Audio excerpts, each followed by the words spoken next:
may biglang kinabahan dito sa gustong ipatawag ni Senator Marcoleta, si Chavit Singson. Naku po, malamang malaking isda talaga ang ikakanta dyan. Pero wag ka, si Senator Soto, ayon dito sa balita, Soto, balak nang ipatigil ang investigasyon ng Senado sa anomalya sa flood control projects. O anyari, paganda ng paganda na kung ipatawag nyo si Chavit Singson diyan sa susunod na hearing, di ba? Bakit parang may balak nang ipatigil? Ito, ayon kay Senator Marcoleta. Mr. Chair, tatawagin ba natin si Mr. Chavit Singson sa susunod nating... We will advise that to the chairman. Mr. Chair, kailangan siguro sapagkat siya din ay nagsiwalat. Hindi natin alam kung ano yung nasa likod ng kanyang pagsisiwalat na yun. Pero kailangan natin siguro na pakinggan din yun. Sa makatwid ay inaasahan po natin na sa susunod na pagdinig ay makakasama natin, maimbita natin si Mr. Singson. Mr. Chair. We will advise Senator Marcoleta, the chairman. Yes, Mr. Chair. Ang isa pang, kanina po, ako'y nakikiusap. Aba, maganda yan. Kasi nung sinabi ni Senator Marcoleta yan at lumabas ngayon sa balita, ang daming nag-agree na ipatawag na yan. Ba't kayo matatakot na ipatawag si Manong Chavit kung ano yung totoo o hindi? Kasi kung nagsisinungaling si Manong Chavit, pwede niyong i-contempt.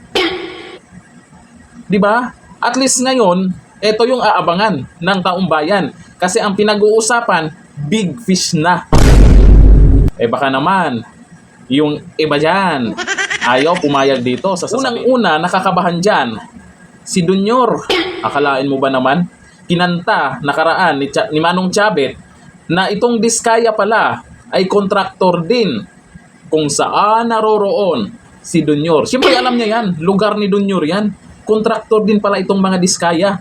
Bakit ayaw nilang imbestigahan sa lugar na yon? Bakit gusto nila sa Davao City? Sabi ng ibang mga may politiko nagsabi na Davao City daw, Anticlair, Duterte na naman ba? O bakit itong sinabi ni Manong Chavit ayaw nilang imbestigahan? Kung totoo man yan. At sana ipatawag talaga siya dyan sa Blue Ribbon Committee hearing. Ang tanong, eto bang balak ni Iit Bulaga ay ni Senator Soto ay biglang ipatigil? Kung bigla mang ipatigil ni Senator Soto itong Blue Ribbon Committee hearing,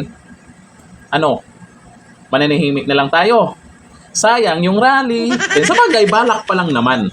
Baka mayroon kasing kinabahan. So ito, ayon po sa mga netizens sa balitang yan, na pwedeng ipatawag sa Blue Ribbon Committee hearing itong si Manong Chavit. Sabi ni Gilbert Kapalad, yang pilit nyong pinagtatakpan, meron palang hindi masusuhulan sa lugar na yon. Sa lugar mismo na yon ha, kung saan nakatira ang malaki daw na buhaya. Hindi pa naman napatunayan yan, di ba? Pero abangan natin yan. Sabi ni Dennis De Leon, sana mapatawag si Manong Chavit para kahit talo siya nung eleksyon, hindi masasayang yung bumoto sa kanya. Billion budget ito, kaya lahat sana busisiin. Kung wala talagang pinagtatakpan yung Senado, papayag talaga sila dyan. Unang-una ang papayag dyan, dapat itong bagong chairman ng Blue Ribbon Committee kung hindi niya haharangin yan. Kasi hindi pwedeng baliwalain yung sinasabi ni Manong Chavit, yung mga nabanggit niyang pangalan. At itong si Senator Soto, papayag din ba? Abangan natin yan. Sabi ni Summer Yambao, ayaw ni Lacson yan. Naku, hintayin muna natin yung desisyon nila. Kinakabahan na nga, natataranta na nga, pangungunahan nyo pa. Sabi ni Vic Sosyon, yan ang maganda, walang small fish. Ang pag-uusapan yan, hindi lang basta-basta na paulit-ulit na kung pangalan na lumalabas ngayon na kontraktor, doon lang. Malawak na yung korupsyon na nangyayari dyan. Hindi lang tayo ikot-ikot lang doon sa ilang tao. Dapat may kalamay din yan. Na damay kung sino yung dapat madamay kung totoo man. Sabi ni Big Bro Sassofer, go for it, ipatawag si Chavit para Chavit sabit na lahat ng kurap. Sabi naman sa inyo, ito si Manong Chavit, may napatunayan na to. Anyari doon sa panahon ni Erap. Diba? May napatunayan na yan. Sabi ni Miguel Macairan, pag tinawag si Singson, delikado si Romualdez at BBM. Pigilan nyo, Soto, Lacson. Ako yung panawagan niya ha, ni Miguel Macarian. Pigilan nyo raw, Soto, Lacson. Sabi niya. Papayag kaya sila?